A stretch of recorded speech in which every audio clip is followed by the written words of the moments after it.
rock history around shapeshifters, Dylan going electric, getting God, begging to join the Grateful Dead, Neil Young being sued by David Geffen for not being Neil Young enough, Bowie killing off Ziggy Stardust, running Tin Machine, becoming a juglist,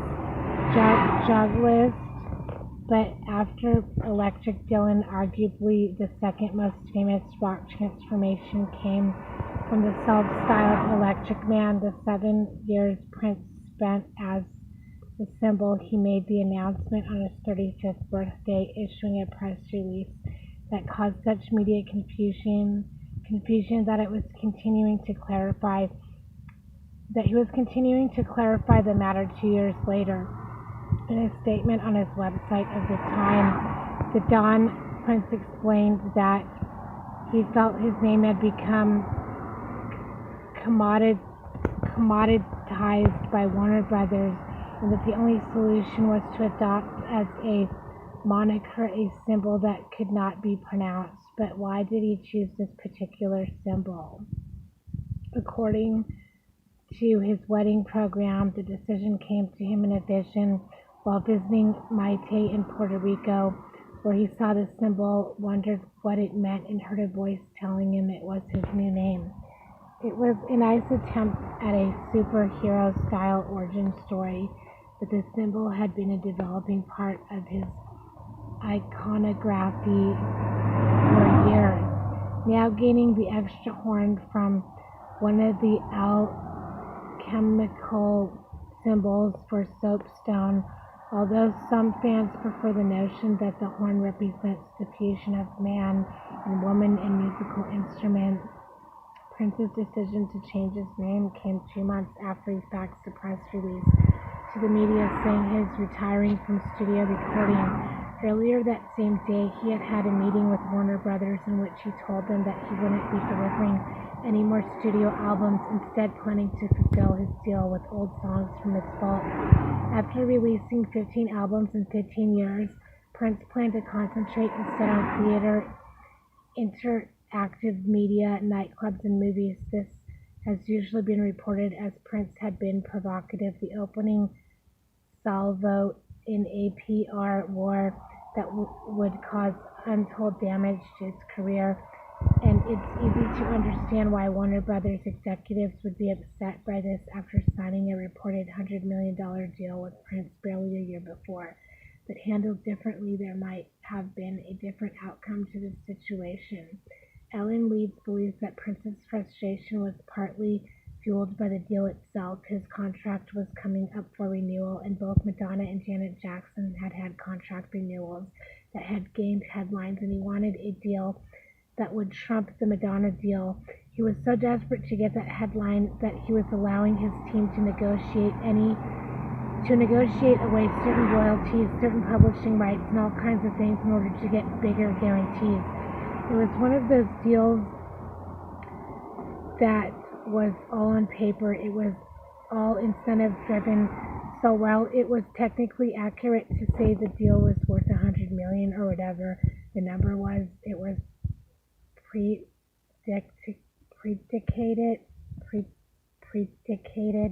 on if you sell this many units, then you'll get this big advance, and if it all worked out, then you'll get this. It was a smoke and mirrors deal.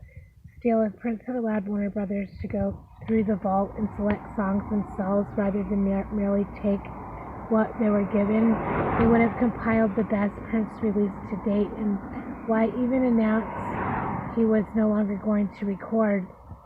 Surely with a bit of sneakiness, he could have presented or reworked old recordings as new albums without anyone aside from obsessive fans with studio production blog reports realizing. After all, when he did finally escape from Warner Brothers, his second release under the symbol alias was a 3-CD set of old recordings. When Prince stated that he would make no more studio recordings under his own name, he also explained that he would continue to write songs for other artists and tour. But almost every Prince interview had included talk of a side project, whether film, ballet, or opera, and given the success of Joffrey Ballett's billboards the previous January, I don't even know who that is, and the rock opera nature of the symbol album and accompanying tour, it may have seemed a logical way of developing his career. Even before making this announcement, Prince had planned a change of direction and for some time had been considering ways of releasing music without going through Warner's. Alan Leeds remembers we had a conversation where he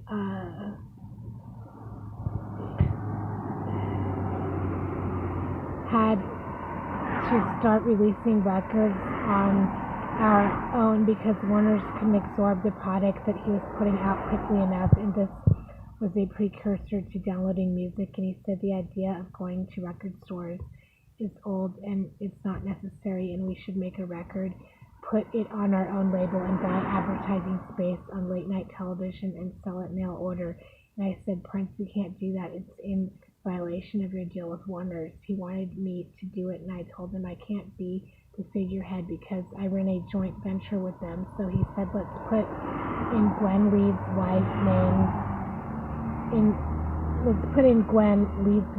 name, and she'll go on TV and advertise these records. Prince had also met with the Tony Award-winning playwright David Henry Hwang, I don't know who that is, to discuss collaborating on a musical.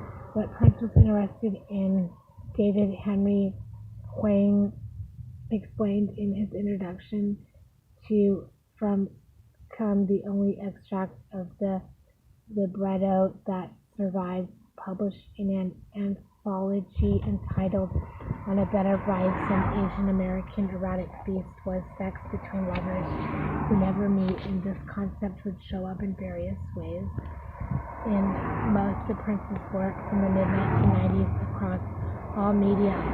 In all the later permutations, such as the TV movie The Beautiful Experience, the interaction would take place via the internet. The beautiful woman, occasionally played by Nona Gay, who dated Prince for 3 years and made just as much as might say be the model for the character in the Come Libretto, I don't know that word, being drawn into Prince's world through a master computer. But in this first version of the story, their affair is conducted through letters, and the libretto focused on a particular relationship between a star and a fan.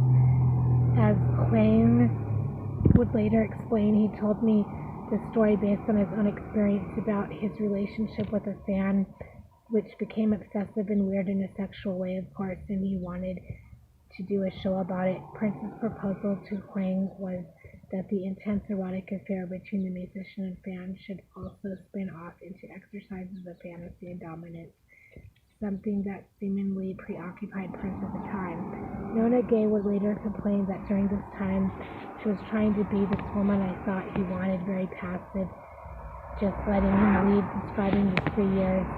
She said they had dated at the world's rim of head tricks and mind screws. The extract from Come combines retro and futuristic technology. Prince, ever the Barbarella admirer, opening with Orlando carrying a video sphere and putting on virtual reality equipment in order to talk to the fan. Marie Anne, the cocky Orlando, has much in common with previous Prince personas such as the Kid. The extract also features the use of twin identities, as Marie Anne suggests. She has another girl deep inside her. The fantasy action shifts first to the Garden of Eden, then a mythical Babylon as the symbol album. The object of the rock star's longing is a princess this time of the ancient empire of Babylon, and as was Maite's character on that record, she is a sexualized while a young girl, stating that even at 15 her mind was filled with the memories of a precious harlot. This is troubling material, complicated further by the scene that follows, in which Marie Anne, as a 15-year-old, spies on her father ravishing a slave girl before she herself is ravaged by strangers. The creative world of this piece is similar to that of the post-punk pornographic novelist Kathy Aker. Although it is of course harder to accept this material when it comes from the imagination of two men, particularly when one has a history of relationships with younger women. Prince's project with Huang didn't come to fruition, although a smaller collaboration. The song Solo ended up on the Come album. This also came, Huang said from their first meeting.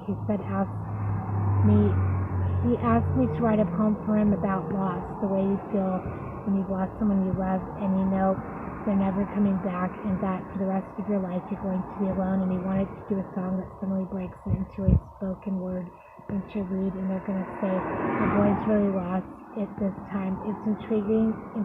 Prince approached Huang for the song as, along with the Garden of Eden, the scenario isn't one that reoccurs most frequently in his later work, but after his failure to interest people in his and Huang's come, Prince turned his attentions instead to a dance interpretation of Homer's Odyssey entitled Grand Slam Ulysses. This is an easy project to mock, with no clear connection between the various parts of the Odyssey being dramatized and the songs written for each section.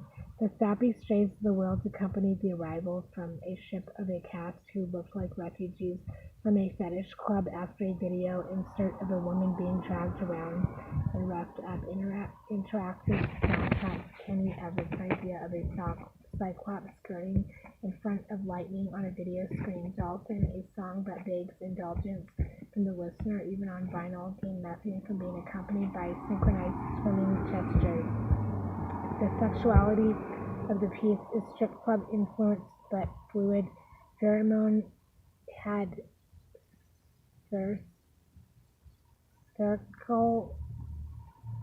I don't know that word, in a cat costume, and Carmen Electra Cage dancing. For more on Carmen and Cage's, see chapter 34. While dark and arguably the set's best song was accompanied by footage of male dancers urinating while Carmen, as Penelope, spied on them from a stall. Luce entered Kenneth's anger territory while the sirens, who undulated to space, had skeleton bikinis, skulls protecting their boobs, and finger bones curled over their private parts. An outfit Lady Gaga might consider plagiarizing.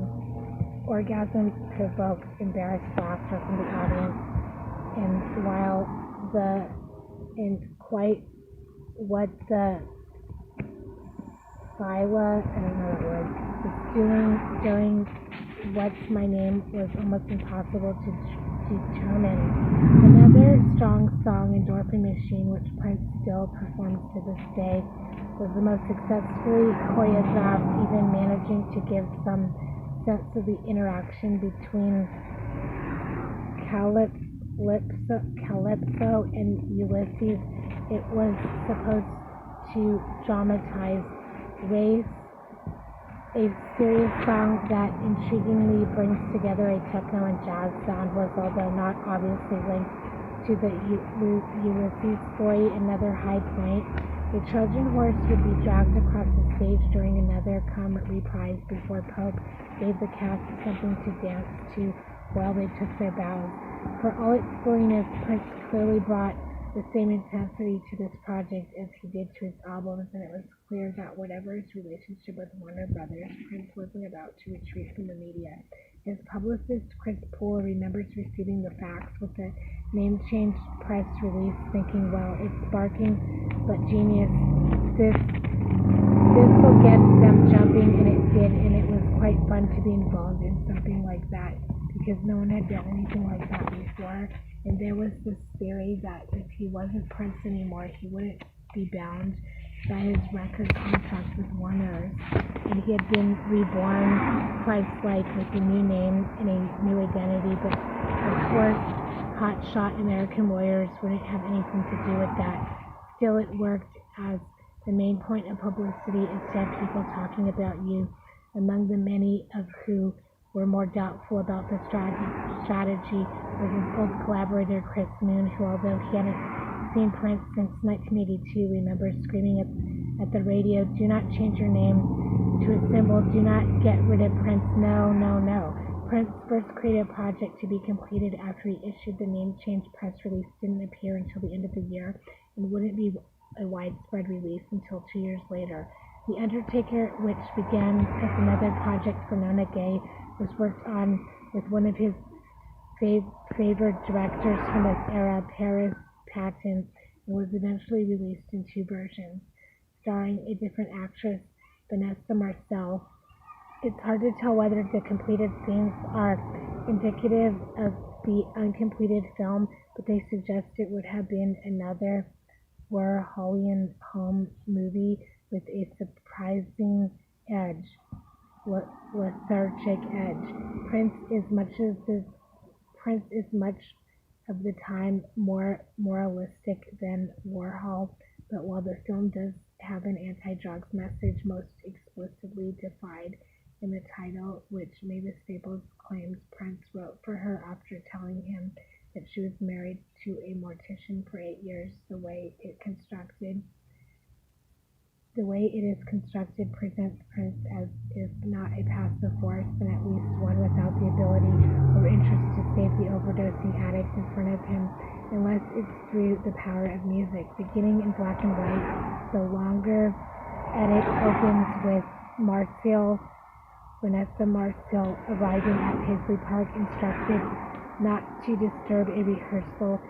She goes to a payphone and tries to impress upon someone named Victor that she's changed and wants to be with him. Her pleas go ignored and Victor hangs up, and Vanessa then repeatedly bashes the receiver against the payphone, laughing hysterically before going through her bag and finding some pills, and she swallows them and takes out a small clown, spinning in circles with him. Eventually, she enters the rehearsal space, finds a seat for the doll, and rolls on the floor, staring at the strobe lights as Prince plays halfway through the first song. She finds somewhere to vomit, and her presence throughout makes an already sinister set of songs seem even more menacingly. And while Vanessa Marcel is not especially sexualized in spite of her supposedly grungy look, there is definitely a darker edge in her submission to the music, even if it eventually throws her with the emotional strength to leave.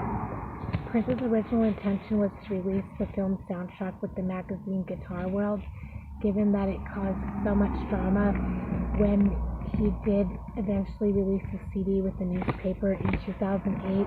It's surprising no one noted he'd had the idea 14 years earlier, and that it was one of the many points of conflict with Warner Brothers, although Prince's motivation for doing so seems to have been as much personal as financial, rather than intending to establish a new business model half a decade or so before everyone began exploring alternative means of distribution. He was simply keen for readers of this Guitar Tech magazine to appreciate his fretwork. The Undertaker was substantially different from most of the music he was releasing via more conventional channels. At the time, it starts off in a blues vein, he told the magazine, but then quickly goes to funk, and because of that first song, people tend to want to put it in that blues glass of water.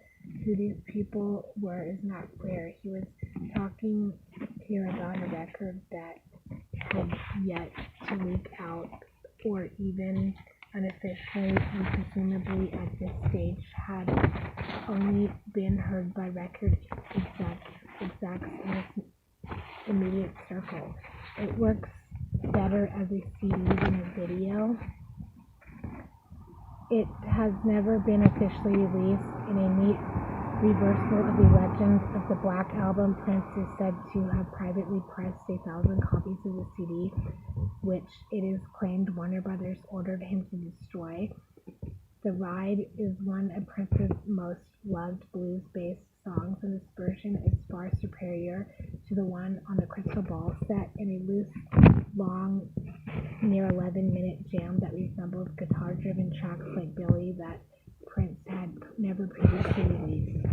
Corgu, however, although it shares some of the same impressive blues-based guitar work, particularly when played live as a throwaway, about some unfortunate associate of Prince's who has bad luck with women.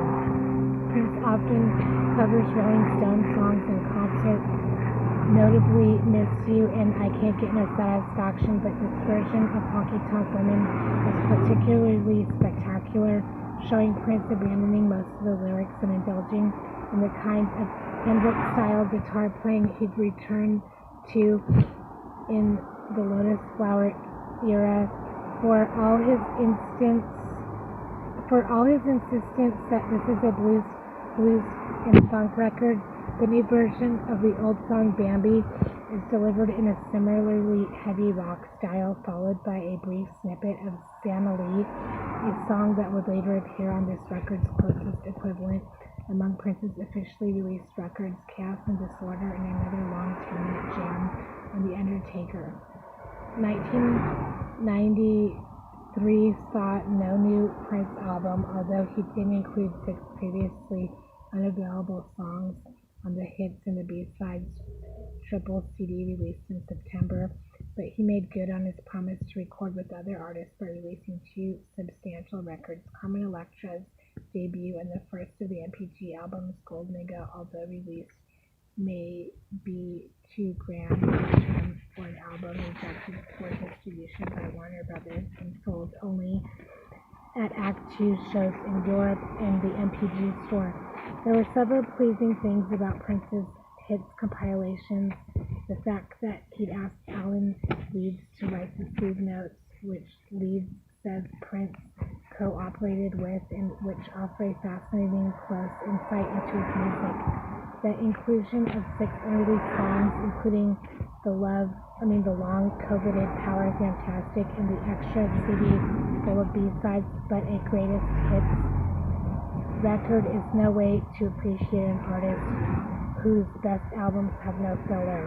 The unreleased songs included Pink Cashmere, considered for the first version of Rave Onto the Joy Fantastic, and in the meantime sent to Dr. Claire Fitzgerald for his input. Pope, a slight rap inspired by Bernie Mac, and the only true significant new song, Peach, a fun piece of comic smut with a questionable line about a gay preacher.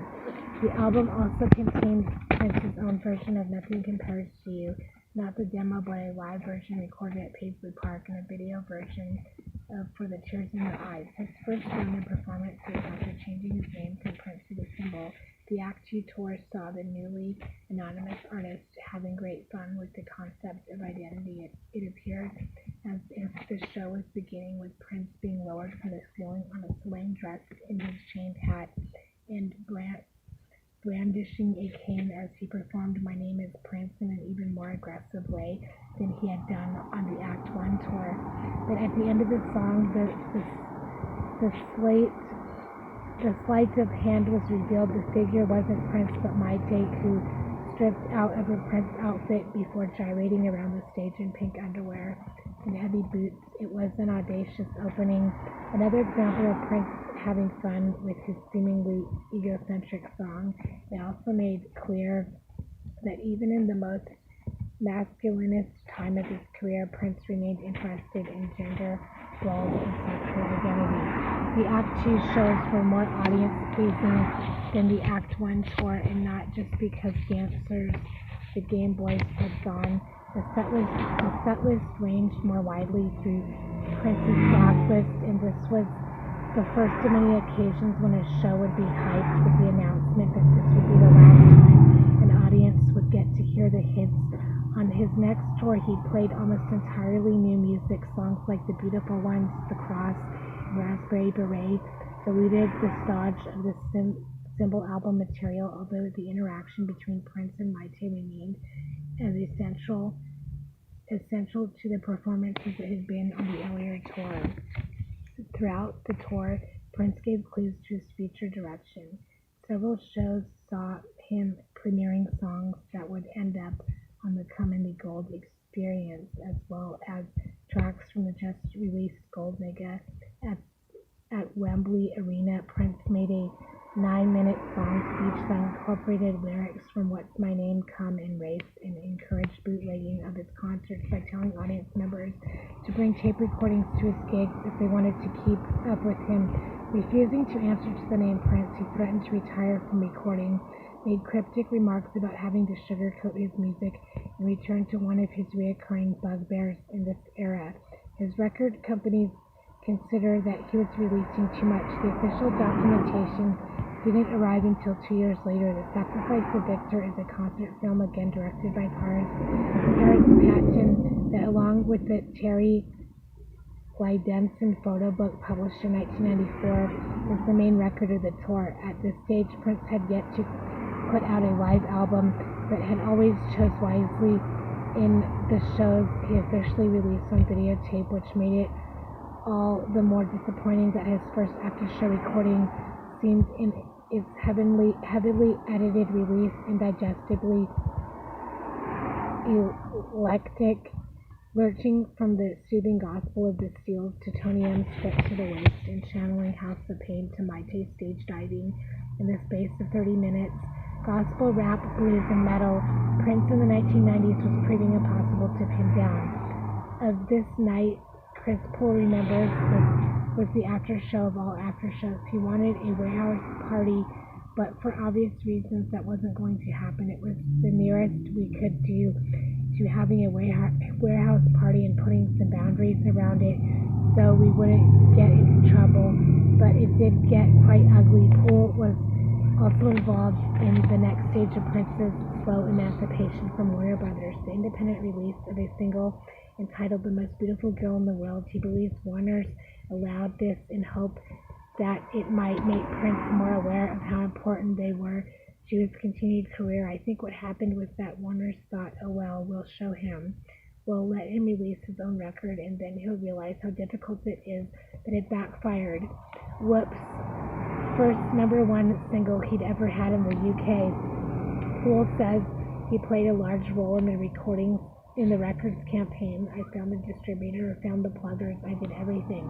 The handmade nature of the project intended to every element, including the video. Steve Park says in preparing Paisley for the accompanying shoot, I think everybody in the building was responsible for melting some of those candles. We had to get them melted very quickly and then film, but although Prince retained his extraordinary skill to surround himself with people who would fulfill their roles to the very best of their abilities, he was setting up an extremely large infrastructure and could not oversee every element. Park remembers the Prince's burgeoning nightclub empire. I ended up doing work down at the Glam Slam Club in Miami. It was completely outside of Paisley's work ethic, and it was the Miami Beach work ethic. They were basically at 3 o'clock in the afternoon and were done. Prince's interest in computers had been apparent from his earliest recordings, both in his delight in the way they allowed him to record without bandmates, and also as a lyrical preoccupation. It seems inevitable then that as part of his move away from releasing albums in the conventional manner, he would look to technology as a way of reaching a new audience. Releasing a CD-ROM entitled Interactive a year earlier, musicians had begun to explore multimedia, with Peter Gabriel releasing Explora 1, Peter Gabriel's Secret World, and Todd Rundgren an interactive version of his album No World Order under the TRI, which allowed the purchaser to alter the album's mix. Interactive played once again on making Prince's private space public, beginning with the player crash landing in a spaceship before getting out to explore the nearest building, Prince's mansion. The game, which mainly consisted of putting puzzle pieces together in order to hear the then unreleased Interactive, received warmer reviews than Bowie's contemporaneous Jump, the David Bowie Interactive CD-ROM, but suffered from the same problem that would mar several of Prince's Ensemble's subsequent computer-based projects. The amount of effort required did not lead to sufficient reward. Howard Bloom believes that It was Prince's interest in computers and subsequently the internet which helped make him relevant again. Prince began to live part of his life on the internet. He established a beachhead in cyberspace, and cyberspace is a way of making contact with your audience without having the fearful presence of men's bodies, and Prince was able to get back in touch with his audience, and being back in touch brought Prince back, but he hadn't given up on the old-fashioned way of reaching fans. The publicity for 21 Nights made much of the fact that this was Prince's first official book. Not so, in fact, it was his fourth. The first two photo books entitled Prince Presents the Sacrifice of Victor and Neo Manifesto, Audience Fortuna Jubat, is studied in English, were published in July 1994. Though beautifully produced, the most interesting photograph from Victor is the one on the cover of Come, and while the pictures in Neo Manifesto are largely garish, whatever that means, the book is of more value in that it contains lyrics from the then unreleased songs. Other than as part of a multimedia blitz, it's hard to understand Prince's motivation for putting out these lyrics. Was it his way of tipping off diehard fans, presumably the only people who would bother purchasing such a seemingly slight item from the MPG store about songs available on bootlegs or soon to be officially released, or a variation on his use of proteges to get more product out? Presumably, given that he was still under contract to Warner Brothers at this time, he wasn't yet able to produce CDs of unreleased material for the shops to sell, so maybe this was the next best thing. Or were these the lyrics that he felt proudest of, lines he felt stood up well enough to be analyzed? The collection does include the lyrics to four of Prince's most highly regarded outtakes: Empty Room, God is Alive, Old Friends for Sale, and Crystal Ball, but also three far less distinguished songs, Color and How, and Don't Talk to Strangers, eventually given to the Steels, Jabetta Steel, and Chaka Khan. Earlier that year, Prince had also attempted to launch a magazine, 10,000, which had a provocative cover, included an interview with Vanessa Marcel from The Undertaker, and included the lyrics to yet another still unreleased song, Adonis and Bathsheba. I don't know if I pronounced that right. But none of these projects truly took off, and Prince would leave the print world behind, turning his attention solely to the internet for the next decade and a half, only returning to publications when he began to lose interest in the digital world.